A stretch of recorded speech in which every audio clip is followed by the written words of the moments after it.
Your call is very important.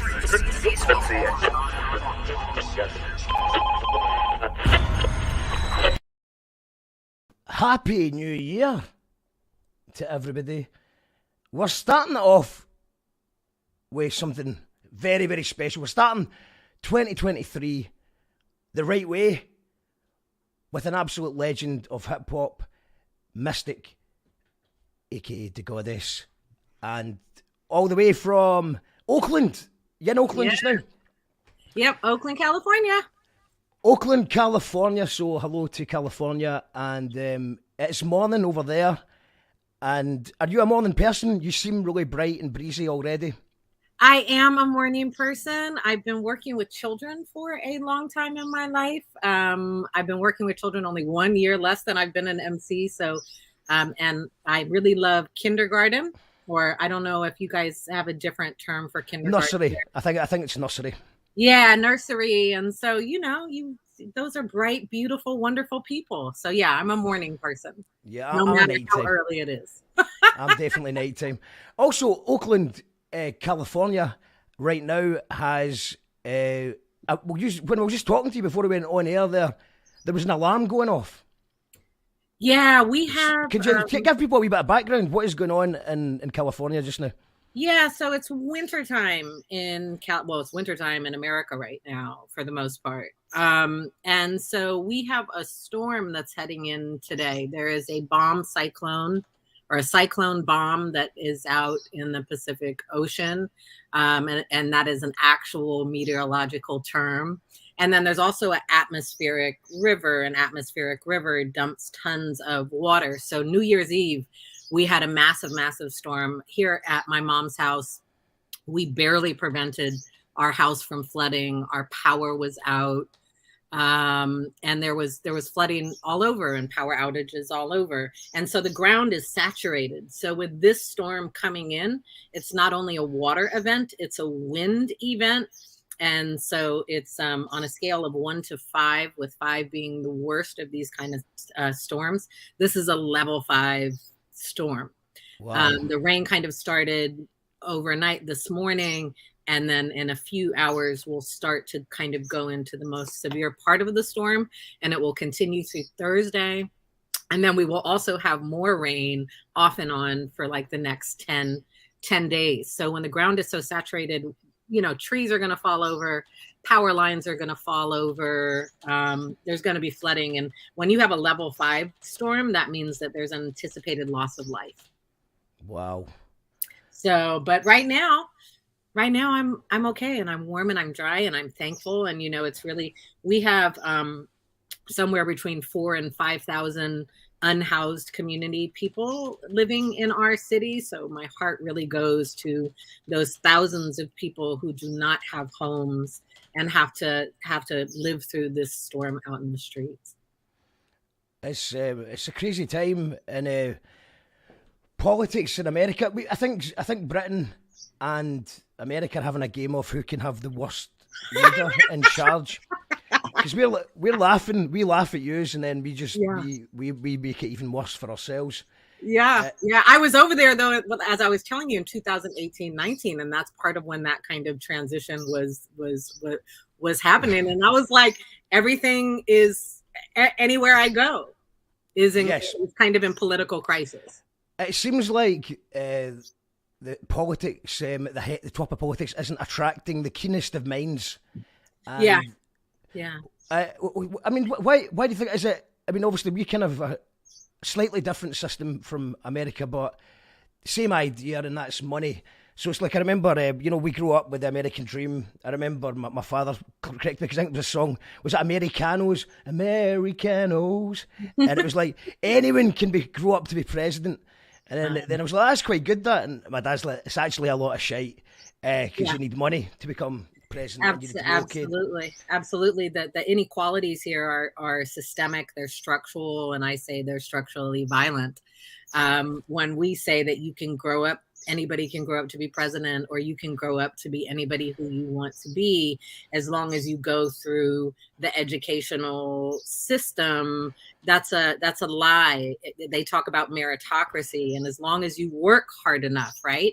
And what we know is that in Britain, as well as over here and kind of globally, coming from the late 1970s into the 80s with the rise of neoliberalism, that these ideas have been pushed. Our curriculum in our schools has been changed to promote this idea that if you do that, that you can succeed.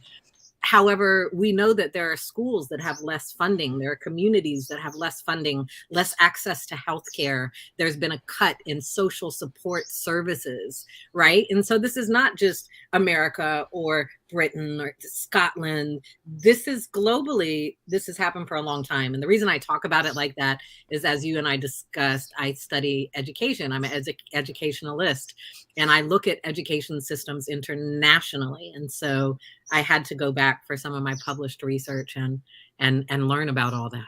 And Oxford. Wow, it's global. So what was Oxford like? Oh God! I mean, it's obviously a bit of a change culturally from Oakland. I'm imagining a very different place. Because I mean, I think I've been to Oxford once for a couple of hours, and it seemed very grand and very posh, and you know. But then you get there and you realize that. So I mean, it's a cute little, you know, there's beautiful trees and all these, you know, little castles everywhere. Yeah. All these pieces, but you know, as I mentioned, I had studied at the University of Cape Town in South Africa, so I'm used to what I kind of call the colonial system of education, and that town of Oxford is all about the university. It's all about the colleges. What I found, to my heart's delight, is that I was there with people from all over Europe, tons of people from different African countries, China, India, people from all over the world. And a lot of us who came and were in my kind of cohort studying comparative and international education, like, we come from communities and places where it's not necessarily posh. And so many of us were there on scholarship, whether we were there on scholarship from a private entity like me with the Jack Kent Cooke Foundation, or, you know, in different countries, the government will provide funding for students to come and study at Oxford. So I met some really beautiful people, and I met some beautiful people who were the working people working every day at the pubs, who were, you know, working at the restaurants, who were working at laundry, who were working at the grocery. Did you meet Felix? I'm going to throw it there. Did you meet my mate Felix? He works in a bar in Oxford. A big, tall South African guy. I don't know if it's the only person I know in Oxford. It was a wild one to throw out there, but he went to Oxford. Yeah. I mean, you know, they have great pubs there. Yeah, with great fish and chips. But I mean, beautiful people. But definitely, it's more the culture is different. But as somebody who grew up moving about the world, you know, when you go into a country where the culture is different, the worst thing you can do is go in and compare it to your own. What you have to do is come in and say, oh, how do they live here? What is the culture? What are the foods? What's the political system? What do they believe in? How are the children doing? You know, and so that's how I try to move in the world. I do not move about the world in this position of like, oh, it's all about America. I move about the world in, we are human, and I am here as a guest of your country and your culture, and I have come to learn from you and with you. 100% agree with that, and it's the same when you know, I was just in Spain recently, and it's quite, you know, it's just about learning. I always, whenever I go, I'm not very good at learning languages, but just learning hello, thank you, making the effort to try and learn a bit and try and distinguish yourself from, because obviously America's got the bad stereotype of being a bit America, and it's the same with Britain. Brits abroad, it's like everybody wants the English fry up. People go to different countries and complain that no one speaks English. Things like that. So it's quite important to, when you go abroad, to go, here, I'm not one of those guys. I want to, you know, and I don't want to go to a place that's made up to look like an English town. You want to go to Spain to get a bit of Spanish culture, not. And so my friends who came from other places, they were like, you have to come to where I live in my country, right? It's not Oxford. Yeah. This is not how we live. Coming to Oxford is different. And I mean, you have the very kind of wealthy, I was really struck by the fact that I was probably, and I'm older, right? But that the traditional students coming in to Oxford, that some of those are going to be the political leaders. Those are the students, those are the people who are in the family lines, in the wealth lines, who are going to end up being in parliament, who are going to end up running for prime minister. And if we really think about it, it's those students, wherever we are in the world, where you have disparities in wealth. Those are the ones who are in political power most often, and those are the ones who have access to that education. But part of one of the brilliant aspects of studying with those kind of people is that I know what they know. And when we know, as activists and organizers and people who advocate on behalf of our people and our communities and for justice, when we know what they know, we have a better toolbox to be able to shift our world into a more just place. That's what I believe. I totally agree with you. But I get that from listening to your lyrics. And like I said, I was listening to one of your older albums, a classic album from 2001. And that was Cuts for Luck and Scars for Freedom. Yeah. And it was so good to listen to it, because I remember listening at the time. I mean, I think, was it 2002, 2001? And at that time, I was listening to a lot of sort of, I don't know, it was like Eminem, gangster rap, and other stuff like that. And it was quite unusual to hear a positive, conscious message from yourself. And obviously, that's what hip hop was founded on, of course. But at the time, there wasn't really many people doing that. And just listening back to it, it just totally inspired. It was inspiring to listen to it again, and I'm really excited to listen to the new album. Let's talk about the new album a little bit. So it's out now. Is this your first album since then? I mean, I know you've been doing lots of other things. No. So I put out that Cuts for Luck and Scars for Freedom in 2001. I stepped back from the music industry in 2004. I was a high school dropout. I had dropped out of school in grade 11 and tried some community college, but didn't do so well there. So I stepped back from the music industry, went to community college because I had to start over. And I did that I was in school really from 2004 through 2019, right? Off and on and working. So I released the Beautiful Resistance album in 2014, but it had been sitting and completed for some time. If you listen to the title track, Beautiful Resistance, and I'm talking about the president, and I'm talking about the inequalities in the world and what's happening, but really trying to put forth that we belong to each other in the most beautiful ways. And the only way that we can make it through the challenges that we're going through is together, right? And so that came in 2014. And then, I graduated from Oxford in 2019 and started working on the album before COVID hit the world, and here we are. It came out in August of last year, of 2022. Amazing. And you've got a brilliant video. Maybe is it okay to play the video just now, just for maybe people? Let's play the video. Can I give a little context for a second? Of course. I'm just I'll get it lined up, and you just give us all the context you like. Yeah. So the context for this video is called Buttergreen Light. This entire album is produced by Walt Liquor.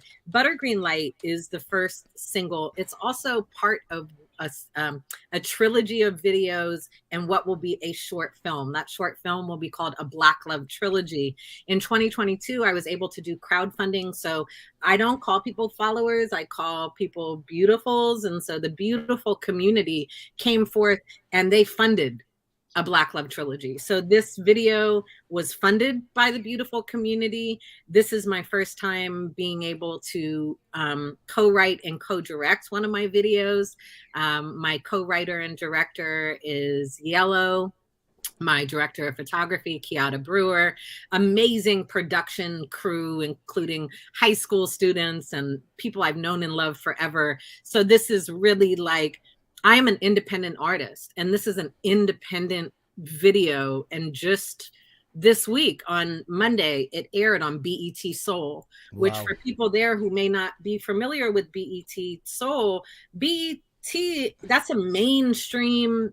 That's a mainstream Yeah, outlet. no, I mean, obviously, And so to get this there, even people that we don't really, I don't know if we get BET here, but obviously it's name checked. If you know anyone who's interested in hip hop culture, it's name checked in yeah. all many songs, and obviously anyone who reads about hip hop, so I know how important and for an Yeah, so independent this artist to do that, it's incredible.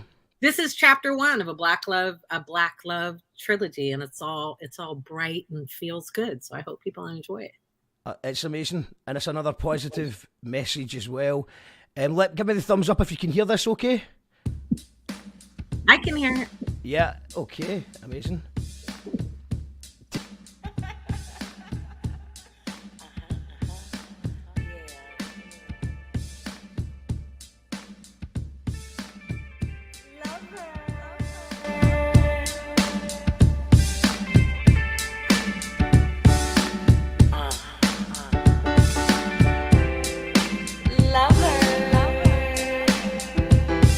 You're my favorite lover, miles above the others, was smooth like summertime flows.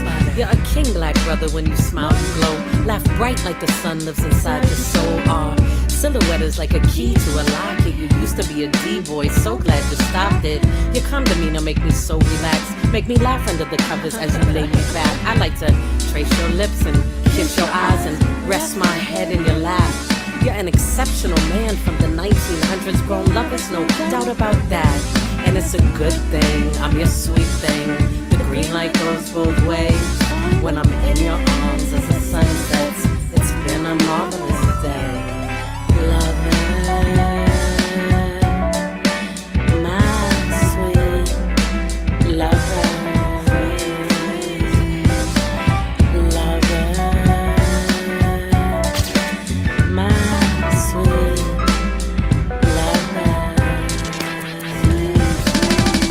Dear lover, you're like a love letter, poetic in nature and cursive. You inspire me deeply, add to a complete me. Yes, my heart showed one thing. You're one in a million, you keep me in my feelings. We say what we mean when we build it and we feeling. I still kisses when it's time to leave. I love it when I'm close enough to feel you breathe. Your warm hands on me, I'm the groove in the track at the mercy of the DJ, pulling it back. My lover, the things you say, you're brilliant to me. You're the water in my way, it's a good thing. I'm your sweet thing. The green light goes both ways. When I'm in your arms as the sun sets, it's been a marvelous day. Lover, my sweet lover.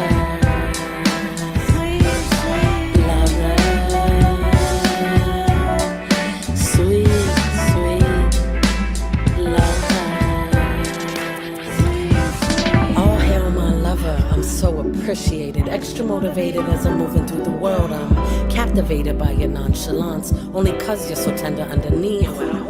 Private and personal, our world is ours. The only two lovers gazing at the same stars. And I don't know about forever, but we might be. So much left to learn about each other, this excites me.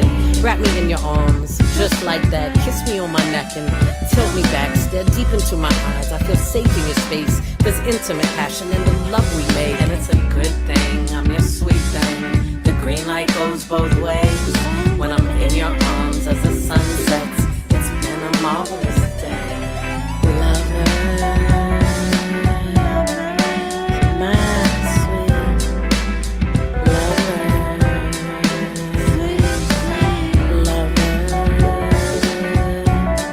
Sweet, sweet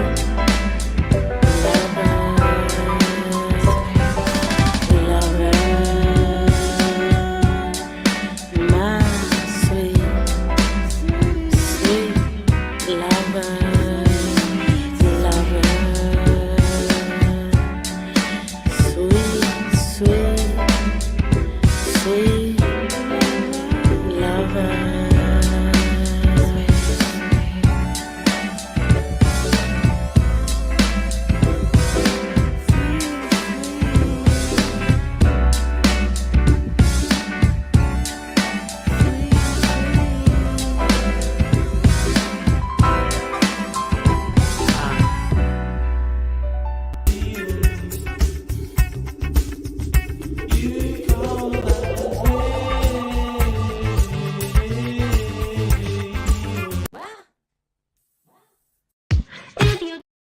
As you call that, Radio TV, we are live from Oakland, California, with the amazing Mystic.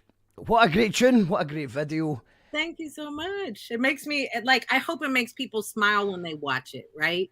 So much of the way that love is depicted in the visuals that we see in hip hop, and for me, I'm going to say particularly with Black love, is that it's presented as being transactional. It's presented as being toxic. It's presented as being exploitive and get what you can. And it's not really about love and compassion and care and kindness and togetherness. And so I hope when people watch this, they're like, oh, this feels good. And also, I hope that people watch it and it feels accessible. What's depicted in that video, I really do have an Instagram account called Miss Mandy's Kitchen. I really am a home chef. I really love to feed people and nurture people. My co-star in that video is Ray Love. He's part of the Digital Underground family, and he's his own legendary artist. And so, you know, it's not about flashing lights and fancy things. And those things are great too. Don't get me wrong. But it's meant to be this like beautiful, bright, warm depiction of love and what it is to kind of meet somebody and dig on them. And you don't really know what it is, but it feels good and you're in it wherever it goes. I think you've captured that perfectly. Brought a smile to my face. And it brought a smile to Stephen Martin saying whoop whoop. Oh yeah, if you're watching on Facebook, by the way, go to YouTube. Go to YouTube. You call that Radio's YouTube. It sounds and looks a bit better over there. But shout outs to everyone who's on Facebook and Twitch as well. Joe McCann says sweet. CJ is saying, how we doing, Trippers? Happy New Year. Hope you're good. Yeah, I'm good, mate. I hope you're well too. And speaking of rappers, right, so Empress, she actually cooks in the kitchen as well. She does. I've seen her cooking on Instagram. And also a phenomenal rapper from Paisley, which is just a town just outside. Greetings, Empress. Do you want to hear a quick blast? Can we do about 20 seconds of Empress? I would love to. Have you heard the Scottish accent on hip hop before? I think I must have, but if not, no better way to hear it than from a woman. Yeah, Empress. Nothing more, this life is really okay. Let's the rainbow, the bug, the raw, the rugged, the rhythm, the rhyme. Wouldn't you trade it in for nothing more? This life is really mine. I'm the raw, the rugged, the rhythm, the rhyme. I'm celebrating 'cause I shine. I be the raw, the rugged, the rhythm, the rhyme. Wouldn't you trade it in for nothing more? This life is really mine. I'm the raw, the rugged, the rhythm, the rhyme. Check it. The raw, the rugged, the rhyme, the rhythm. Let me start this off by saying I'm no playing. It's a given that I represent myself, what and how I'm really living. No fronting, no shilling, just me. I'm chilling. No other way to be when you're top billing. 'Cause I'm stacking up my killings. Same way rappers rack up villains. I'm one in a million and the millionth one that's winning. It must be the reason I'm always happy and I'm grinning. Rappers are sinning, selling more than their souls. Doing it for the gram, doing it for the goals. But I just can't go for that. I love the art, I'm so bold. Raw as fuck because my heart and the bars are solid gold. Realistic, optimistic, not soft, don't get it twisted. I just choose piece of a box and then getting lifted. I'm gifted. Plus I never said I wasn't mental. I just know how much violence it takes to be this gentle. I'm the raw, the rugged, the rhythm, the rhyme. Wouldn't trade it in for nothing. No, this life is really mine. I'm the raw, the rugged, the rhythm, the rhyme. I'm celebrating 'cause I shine. That's Empress. Shout out to Empress. That is dope. I love it when we as MCs, right, within our culture, and as an MC, when you are a master of ceremonies at any given time, even if you're talking about the people in the community and loving those things, at any given time, we're also going to spit something that says, look, I'm fly. But when we can say I'm fly and do it in a way that's like, you know, my heart is bars of gold and I shine and I represent the way that she's talking about in there, I think it's beautiful and is different. Like you can I swear on here? Yes, you can. I think she's Empress already swore a few times. You can pop shit and you can pop your collar, but still be in a place that says like, I represent love and I represent all that is beautiful. So don't come and test me. And so shout out to Empress. I appreciate that type of popping of a collar, and the video looks great. Yeah, absolutely. Shout out. And it's a Macapella on the beat who makes outstanding beats as well. Yeah, shout out. Oh, yeah, just because she's tuned in. So it was just, I just thought because I thought you might like her music, but also she does the cooking on Instagram as well. So Yeah, she like, I'd love to connect with you on Yep. on Instagram. yes, that girl Mystic, for anyone who's wanting to check out the Instagram. So it's at that girl Mystic. I'll put the links in the comments. Let's go back a wee bit to how it all began for you.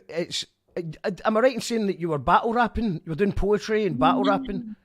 I wasn't a battle rapper. I think that's on Wikipedia. Yeah, that's where I read it. Yeah, I wasn't a battle. Who said that? Somebody went into Wikipedia and made that up. People can write. Well, here's where it probably comes from. Is that when we were celebrating the 20th anniversary of Cuts for Luck and Scars for Freedom, I brought on as many people who had produced on the album as possible. And, part of that was my Digital Underground family, and part of it was Hieroglyphics family and all of those things. And one of the questions that I asked them was like, do you remember where we met? And for the majority of them, they were like, I walked into a room and you were in the cypher, or you were in and you were with all the guys and you were spitting and you were doing this thing. And so I definitely was about the craft. And my thing was always, there's nothing that gives you some leg up because you're a man who's an MC. I always thought hip hop was dope because if you are a master of ceremony, when you step on that stage, it doesn't matter what color you are, what country you come from, what accent you have, what language you speak, or what gender you are. But absolutely, sometimes in those ciphers, like if you're spitting towards me and you're talking shit, if it's about sharpening our swords, I'm gonna talk shit back to you.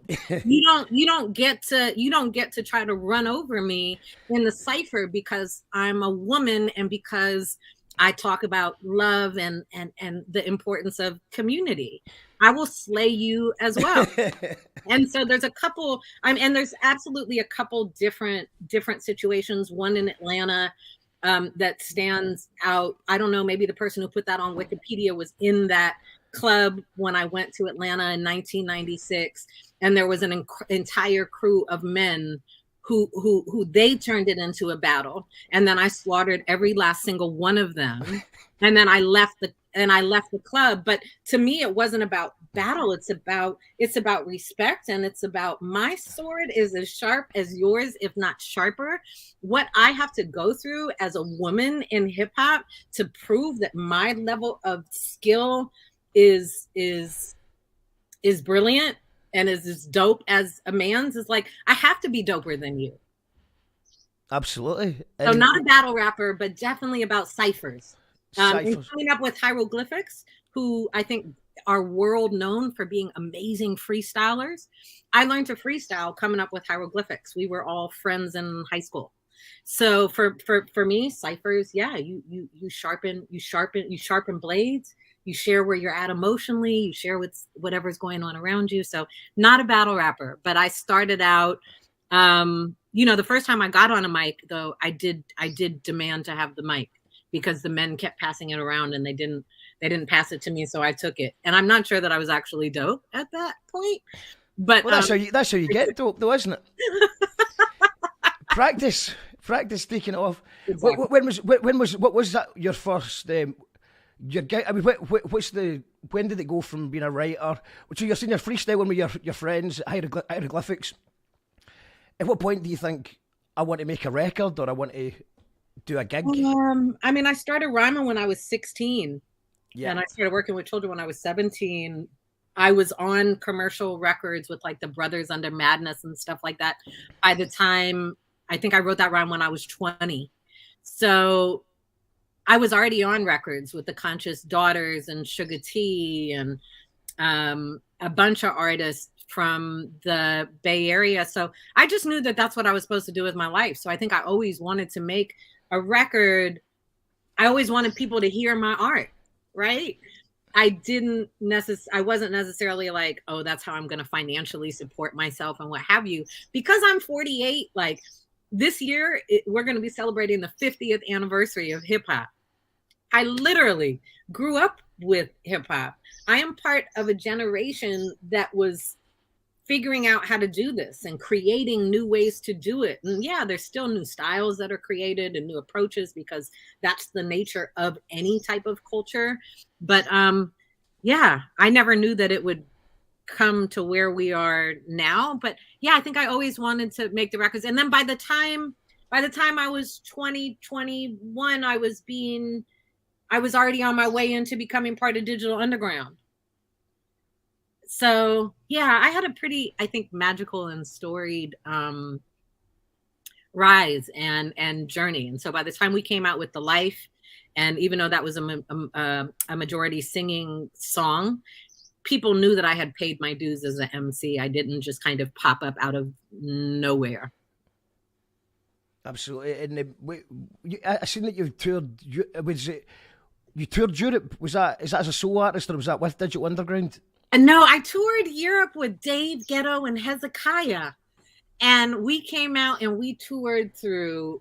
Oh gosh, we did shows in Germany, Switzerland. We went to quite a few different countries. We were traveling around in a van. Dave Ghetto has his own interlude on my first album, and Hezekiah is just a super dope hip hop artist too. So we went as 3 artists, and we originally started off doing our own sets, and fairly quickly in the tour, we started staying on stage with each other, doing ad libs and rocking with each other, and kind of putting together this whole musical experience. And then when we were in Vienna, we met the Wax Solutionists, and they asked us to come in. Well, you guys want to come in and do a track with us? And so we went in and did it. And then we came back later that year, Summer in Vienna. There's an album out there, however people can find it, called Summer in Vienna. That is myself, Dave Ghetto, and Hezekiah, all produced by the Wax Solutionists. And that was that tour. And for anybody listening, or if you even have connections, I'm trying to get back to Europe and tour. I'm trying to get to places that I've never been. I've never been to Scotland. I've never. Well, we can sort it with Glasgow. I would love to, if you know people who can help me. I can put you on a Glasgow gig, no problem. If you're coming to Europe, I would love that. If you're going to Europe anyway, Glasgow is not an issue. And I'm sure if we put a shout out, we could probably get another couple of cities. That would be England dope. as well. And also, I would love to. A lot of times I facilitate in communities when I come out. I do workshopping with teenagers and with young adults, and just building. Very often it's with young people who don't have a lot of resources, right? There is so much power in hip hop culture, and whether you are an MC or you are a b-boy, b-girl, graffiti artist, DJ, there's so much power that we have to create culture, to shape culture, and to talk about what's happening in our communities, and raise awareness about the beauty and power of who we are. 100%. Steve Martin saying Doon is calling. I think he's referring to Doon the Rabbit Hole Festival. There's lots of great Scottish festivals as well. So if it was a summertime thing. Yeah, I'm like, who am I supposed to talk to? How do I get there? Because give me a shout. Scotland. I know. I can do the Scotland thing. No worries. Empress saying peace, Mystic. Thank you. Big love, Mark. Oh yeah, thank you, Empress. Hopefully we can connect. Joe McCann and Susan have offered you a place to stay. All right, Will. And they're being real. Joe and Susan, they've put up a few artists over the years. They're a good, a great team. Nice. Shouts to Meditate 88 in the house. Thanks for tuning in. That's the beauty of touring, though, right? Is that you can really come out. So, like on that Europe tour at that time, in Germany, they were displacing artists from like this artist collective. They were living in a building, and they were doing beautiful things in the building, and the police came out and removed them from the building. And some of the people who were involved with that came to the show, and they gave us shirts, that kind of, said, fuck the police, but more importantly, we got to have conversations and learn. And we were also able on that stage to be able to be in solidarity with what those young people were doing, as they were what I call beautifully resisting and saying, you're displacing us. We are artists. We are also valuable in this society and in this community. And those connections, you can't make connections. I mean, we can connect over social media, but it's not the same as being in the same place. It's not the same as being in a cipher. It's not the same as hugs. It's not the same as somebody saying, come and eat at my mother's house and hang out, or come to my school. It's just, there's nothing like the beauty of being an artist and in hip hop and being able to move about the world. Yeah, absolutely. I mean, it's been, we started doing, this used to be an audio podcast just before the start of lockdown, and then we started doing this, which was great over lockdown, but now we're now doing live interviews in person. That's the plan for this year. Yeah. To do it face to face. Now, obviously, it's fine if we've got someone from California, but a lot of the time I was interviewing people from down the road through a webcam. Yeah. It was just easier. Right? It was just easier. But we need to stop that this new year. That's the resolution. We're going to do more face-to-face interviews and do it live. And we've got lots of good live events coming up. In fact, the 28th of January, guys, just to shout out, Friction Burn Supper has the half-price early birds are sold out, but you can still get the £8 advance, and you get a dram and a scran as part of it. So it's an alternative underground burn supper. So what we do is we get a bit of hip-hop, we get a bit of poetry, and we get a bit of music, and we kind of put a twist on the old Rabbi Burns supper, which is obviously a thing, quite a big thing over here. But it tends to be quite elitist. So what we want to do is get those working class voices to the forefront. And that's what that's about. So going back to Wikipedia, I'm just saying, is how much of this is right then? So I seen that you did backing vocals for Maroon 5. Is that a real thing? I did do that. Yes, that is real. I sang backgrounds on Sunday morning. At the time, Maroon 5 was called Kara's Flowers. And we were managed basically by the same management company. And so, they asked, can you come in and do some backgrounds? And so I came in and sang backgrounds on that What song. about Kanye West? You did a song with Kanye West. Kanye West was brought in. So when Cuts for Luck and Scars for Freedom was released, it was originally, I was signed to Good Vibe, which was an independent label. They did what's called a joint venture deal with a label called J-Core. Joint venture just means, it's joint in business and kind of profit making. J-Core folded after 9/11, right? We have to think that that first album dropped July 31st, 2001, September 11th, that particular September 11th in America, right? Because that date has meaning in other countries as well. Happened right after. So J-Core folded, and then I went over to DreamWorks Records, and we decided that we were going to re-release the album, but that I was going to record a couple new tracks. And two of those tracks that were recorded were with Kanye. The world did not yet know Kanye like that. Like, we literally were in a room and he was playing me music. And at one point he got down like on his knees on the floor and he was rapping Jesus Walks. Oh, wow. It wasn't right. And so he was playing through music and he skipped through a song and I said, what is that? And he said, I haven't really mastered that style yet, basically. And I said, well, that's what I want. You hear it in like Talib Kweli's Get By. You start to hear the style develop. And so he and I worked together. One of those songs he produced, and it's myself and Mos Def. And the other one is myself and the amazing singer Donnell Jones.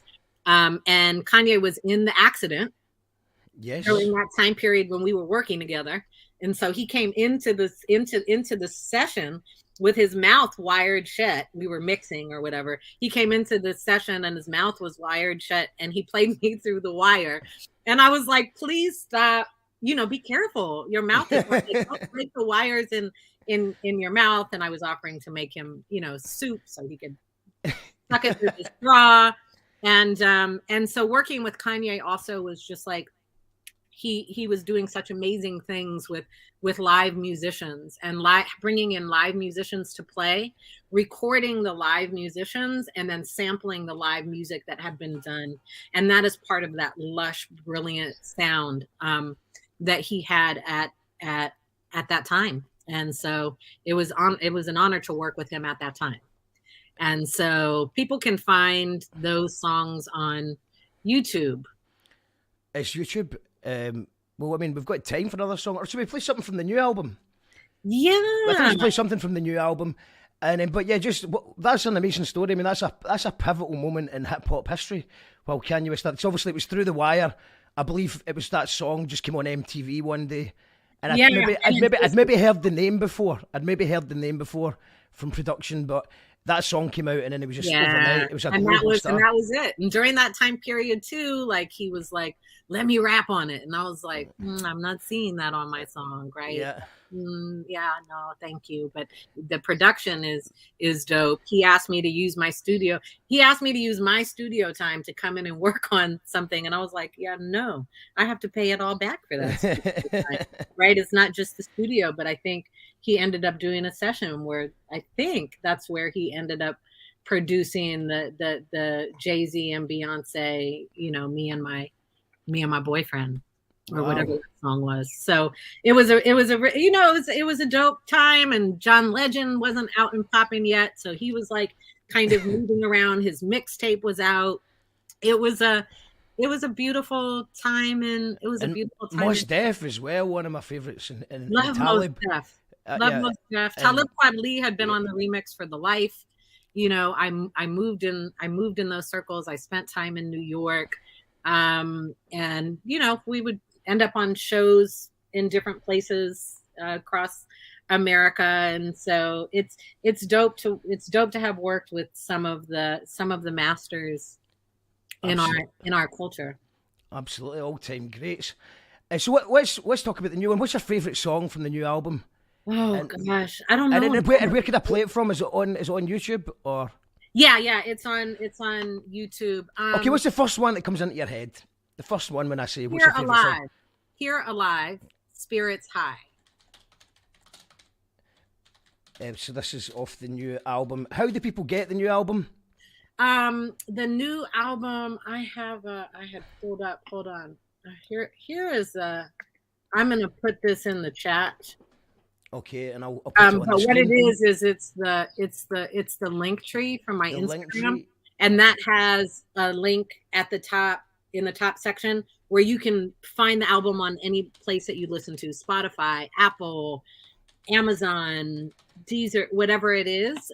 You can also access interviews on there. You can also access as an academic scholar. I am published in a peer-reviewed journal. You can find my academic writing on there, and you can find some other community stuff on there. But so through that link.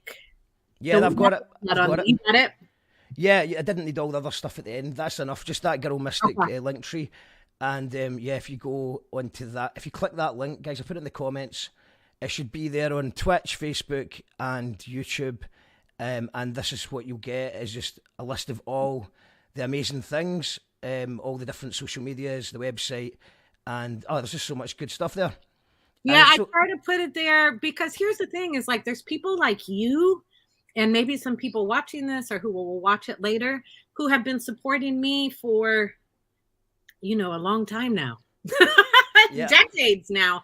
But there's also new people who are discovering me. There's also young people who are discovering the first album, younger people, Cuts for Luck and Scars for Freedom, who look, the world is not all that different than when I released that album in my 20s. There's still police killing people in our communities. There's still too many people in prisons. It's still about how do we discover who we are and try to get on our healing journeys because of the trauma that we experience in our communities. And so I try to put all that stuff in that link tree, and also share stuff across my social media and obviously in interviews, so that people can go and they can explore who I am, and they can also come to understand. If you start with Cuts for Luck and Scars for Freedom, I was still what I call a broken Black girl when I made that album. I was searching for healing. I was trying to understand, what is this world and why is it this way? And why am I losing the people that I love? And if you listen through Beautiful Resistance and to the new Dreaming and Cursive, the Girl Who Loves Sparklers album, the new album is what I call my healed Black woman music. And so you hear over the course of the art, you hear my journey through womanhood. You hear my journey through healing, and you hear my consistency in balancing, like, oh, there's so much trauma in the world, and there's war and poverty, but also we're beautiful and we're powerful and we're magnificent, and community is everything. And how do we come together? So that link tree, if people go and explore that, you can end up on quite some adventures. If they head over to my Bandcamp, they can also find a couple songs that are not on any of the Spotify's or anywhere else, because there were samples in them that I couldn't get cleared, but they're deeply meaningful songs to me. It's amazing, and I did hear a little bit of Beautiful Resistance, and I don't know if it was just it was because I didn't even know that was a full album, but I did listen to a bit of that, and it was it sounded like it was a poetry track. It sounded more like poetry with a soundscape in the background, and it had a really nice sound to it. Oh, thank you. All my albums open with the spoken word at the beginning, and they close with the spoken word at the end. And Beautiful Resistance she's very much like a daughter to me. Imani Fela, shout out to her. I asked her, I said, will you please write a poem for the album about me and about our relationship? And I didn't tell her what to write, and she came back with that, and I was like, oh my goodness. And so the closing track, spoken word track for me, so her track is called Mama Love. The closing track is called Love, Mama Love. I've presented this entire album, and then I close it by talking to the listeners, but I'm talking back to her.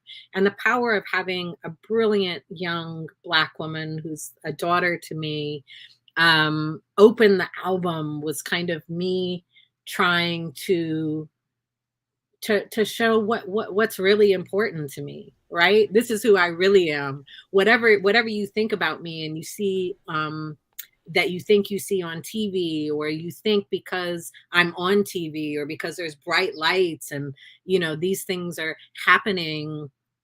This is what's happening in my most personal and private life.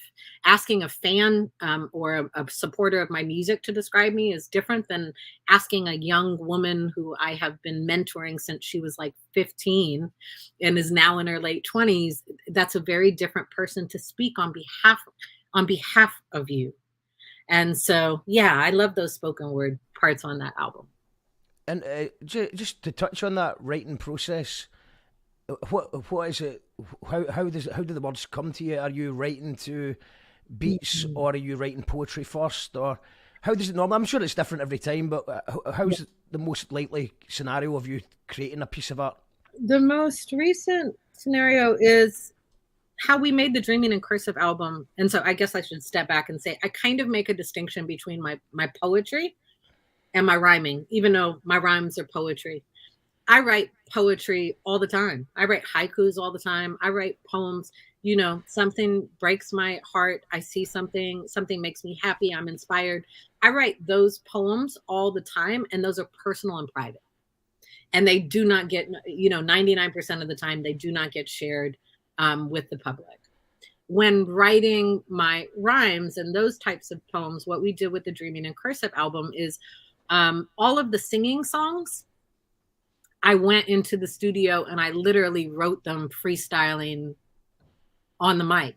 I stood in front of the mic and I figured out my melodies and my lyrics, and then I would start to build it. I might do one verse and write the chorus through that process, go home, and then come back, and Walt Liquor and I would work on it more.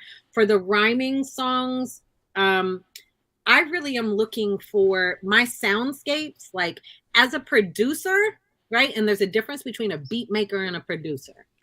As a producer who crafts music and is interested in how the music itself is telling a story and is impacting the frequency of energy that we feel, those are the producers that I love. But that, first for me is I listen to a piece of music and it strikes some place in me. It tells me a story. It draws a story out of me. And then for the rhymes, I sit and I write those. I don't write my rhymes really through freestyling. Maybe if I'm doing something for like a mixtape or whatever, when it's not storming, I do a morning walk 5 to 6 miles every morning. Sometimes I freestyle on that and I can draw ideas that come for that. But really for creating albums, I sit down and I write to the music, or I freestyle singing to the music. And I'm not an artist who just creates all the time. I never have been. I call life living, that is input. The art is output. And we have to live our lives. Our art is informed by our lives. Our lyrics should be informed by our lives, both the one that we are living and also what we imagine and where we want to go and who we want to be.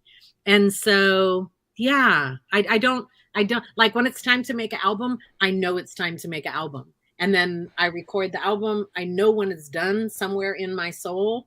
And then the album is done and I close that. And then I go back to living for life. So do you give yourself a deadline at all, or do you just go, no, I feel like it's ready now? No, here's the beauty of people had no idea that I was making this album. Yeah, just give it a secret. They had no idea that I was making the Beautiful Resistance album. But even more with this album, they had no idea that that's what I'm doing. The beauty of that is that creating is a sacred process. And when nobody knows what you're doing and you don't have deadlines and you're not working in like a capitalist structure or corporate structure, is you get to be present and create. And so I knew it. I don't know how to describe it. You kind of know, because I really make concept albums, and somewhere within myself, there's just like this, I feel like that's a complete thought. Every album is a complete thought as a conceptual piece. Does that answer? That is a brilliant answer. It totally does answer it. So what's coming up next? So we're going to finish with Here Alive. So you can explain that in a minute. What that's all about. But what's coming up next? Are you going to be playing any live shows or? No, I'm telling you, I'm trying to get live shows. We're in a really strange place with live touring. To put it mildly. Yeah, to put it mildly. Right? Yeah. And not just because of touring. We're in a really weird place, generally speaking. Yes, but absolutely. With touring, it's challenging right now because inflation is a global issue, the cost to tour, and as a promoter, you don't know what's gonna happen. Artists have to cancel shows because they get COVID, or members of their band get COVID, and there's just not. There's a lot of opportunities for like really mainstream established artists, and then you see some collection of opportunities for like just really dope kind of what we would call more hip hop artists, or artists who came from the underground. But yeah, I've reached out to artists who are touring and who are friends of mine, and every interview I'm like, I would like to go, because I'm finding it a challenge to get. Even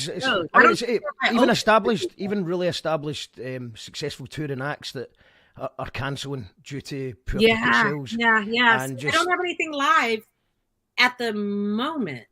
But you're manifesting it. Your music mentions manifesting. You talk about that in your lyrics. You do manifest the positive energy. Absolutely. So you put it out, and the universe puts, and then we all manifest together, and then one day we end up in the same place. But really, as I was talking about a Black Love trilogy as a short film, there's 3 chapters. What we saw, Butter Green Light, is the first chapter. The second chapter is Still Love, and the third chapter is Always Love Always. These are all songs on the Dreaming in Cursive album. And so those will be released as standalone videos, and then a Black Love trilogy will be released as a short film, and it will have different pieces in it. It won't just be the videos, kind of edited together. And so that's really a lot of my focus. We're in post-production for the third chapter, and then we'll move into post-production for the short film itself. So a lot of my emphasis is going on that. And then, I am a really open, I'm an incredibly private kind of person, because I think we all need our personal lives, but I'm also really open about what the journey is as an independent artist. There are artists who say that they are independent, but they have financial backers, and so that's a kind of independent. There are artists who say that they are independent and it's a mixtape, but there's a major label behind that. and helping to push it. I am an independent artist who released my album on my independent label, Beautiful Soundworks. Everything I'm doing is genuinely independent. And so everybody's so used to right now, like artists go viral, things go viral, you find these songs, things quickly happen. But the reality is that we're working this album like we would have worked an album 15, 20 years ago, or in some cases, the way that they were worked before even I was born, which is you invest time and you build with the people who you know are your supporters, and you try to engage other people. So with Butter Green Light, even though that single has been out and the video has been out for, I don't know, a couple months now, I want to say that, yeah, but it just got, and think about that. It's been out for a couple months, but it just got played on BET Soul. Well, that's even more impressive. And so there's remixes that are coming for Butter. I'm going to do some fun cooking stuff on social media. We'll make the recipe that's made in the video. We'll do some, for people who are familiar with some of the things that are in that Butter video. And for people who are not, there's books in there from amazing poets like War Sunshine. There's books in there like Push Out, which are about the push out of black girls from schools and pushed into the prison disciplinary system. There's an altar in there that includes Shock G and it includes Tupac Shakur. There's these pieces in there if people pay attention. There's a cookbook by an amazing Black woman chef. And so we'll be going through and kind of diving into those things. If anybody watching has ever been a fan of Estero, the blanket that I'm laying on in that video is a blanket that Estero gave me to wrap myself in every year around the time when we get to the anniversary of my father's passing. My father passed from a heroin overdose in 1999.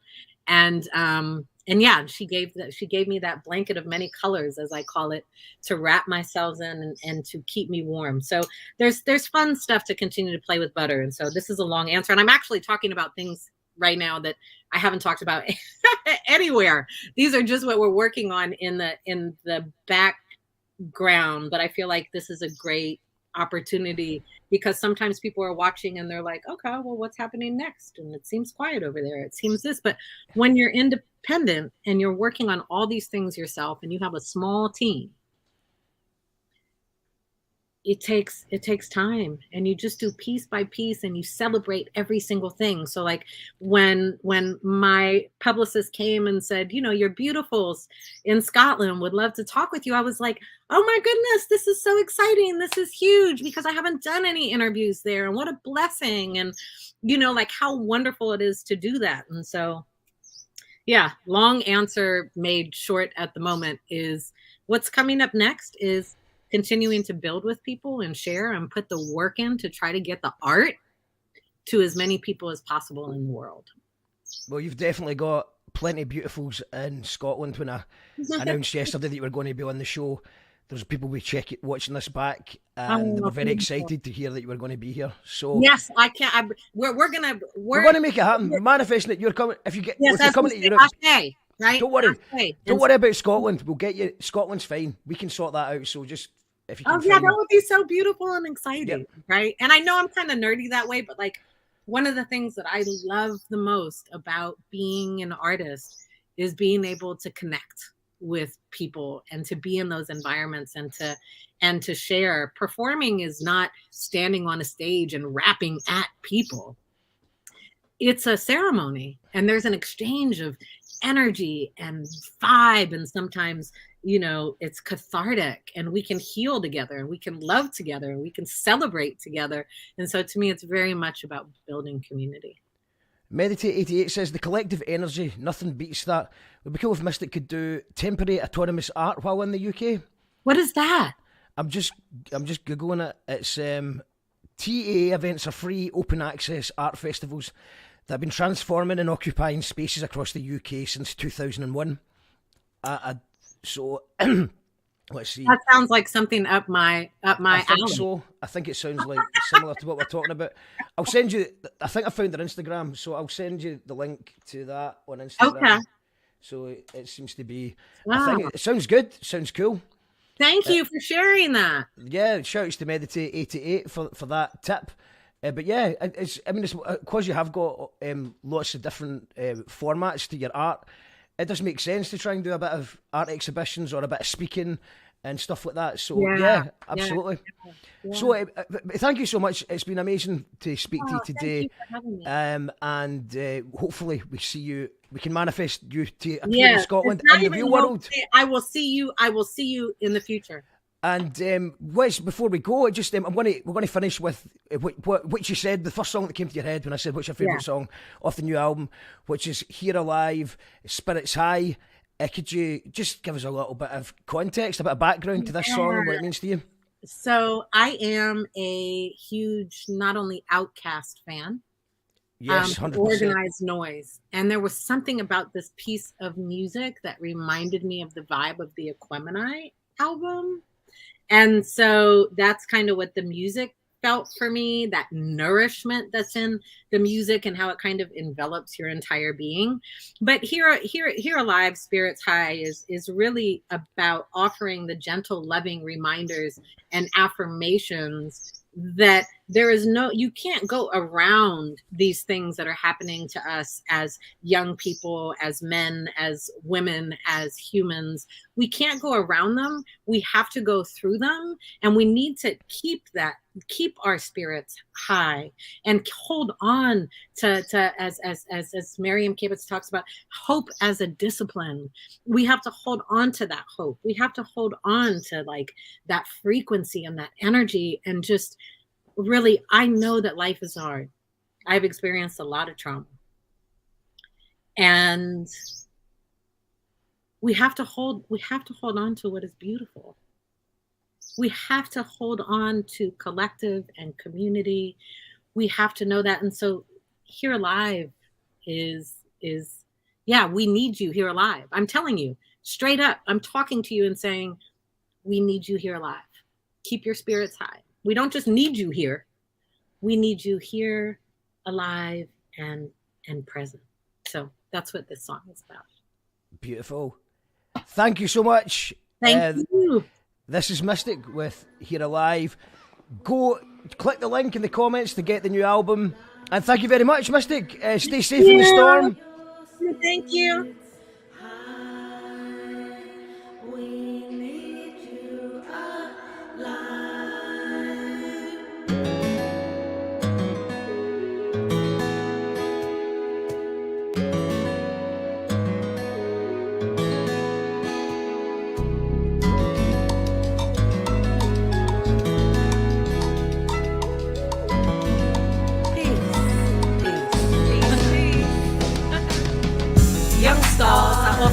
Failed you, but look around the world, you can see that we were failed too. Sin of a hopeless, love our babies too much. It's not that nothing's changed, just hasn't changed enough. We're cultural people, no culture of poverty. The structural violence intersects with geography. Block to block, backyard to yard, slum to slum. Life's been hard, but we walk with ancestors' style of grace. Invent on the daily fly, creators create. We're more precious than diamonds, even if we don't own them. We're legacy makers, I like them, been shown them. It's the life, hold tight to your joy. Peace to all the colorful girls and boys. The black, the brown, all shades in between. You're the past and the future, hold on to your dream. Keep your spirits high, we need you here alive. Keep pushing on, it's not time for you to die. They'll try to hold you down, but keep your head high. Go through and not around to do more than survive. Keep your spirits high, we need you here alive. Keep pushing on, it's not time for you to die. They'll try to hold you down, but keep your head high. Go through and not around to do more than survive. Beloved brothers, you survived so much. With streets as training grounds that never loved you enough. Battlegrounds, you can't run them for free. Loss and silent suffering, birth PTSD. Scars from trauma, pain in your eyes. You carry weight unseen beneath your resolute pride. You're hurting inside, but you're so worthy of love. You don't belong in the system, you're so brilliant, love. That's why I love to see you laugh, hold your child and watch you smile. Line is always open, just pick up and dial. The colors of your skin glow under the sun. You come from beautiful people. Remember your you're the one. Be the light in the darkness. Master yourself. Health, family, and freedom is the ultimate wealth. Please know that I love you. Yell your name to the sky. Even locked behind walls, I believe you will rise. Keep your spirits high. We need you here alive. Keep pushing on. It's not time for you to die. They'll try to hold you down, but keep your head high. Go through and out around to do more than survive. Keep your spirits high. We need you here alive. Keep pushing on. It's not time for you to die. They'll try to hold you down, but keep your head high. Go through and not around to do more than survive. You're my sister, my keeper, a healer, a goddess, a freedom fighter, warrior when justice is the farthest. Body on the front lines, all for the people. Even if you sell dope, you know the world's unequal. Beaten and abused, even disappeared, but also worshipped and deeply revered. We're love in all forms, parts of our communities. We could start wars, or we could bring unity. Don't tell us to smile. We're no one's property. It's a gift if we love you and hold you softly. My beloved, you are priceless and worthy. Perfectly imperfect, tell yourself, I love me. Say it loud, I got me. Infinite potential, not a soul can stop me. Love you forever, you are me and I am you. Sister girl, I got you. Keep your spirits high, we need you here alive. Keep pushing on, it's not time for you to die. They'll try to hold you down, but keep your head high. Go through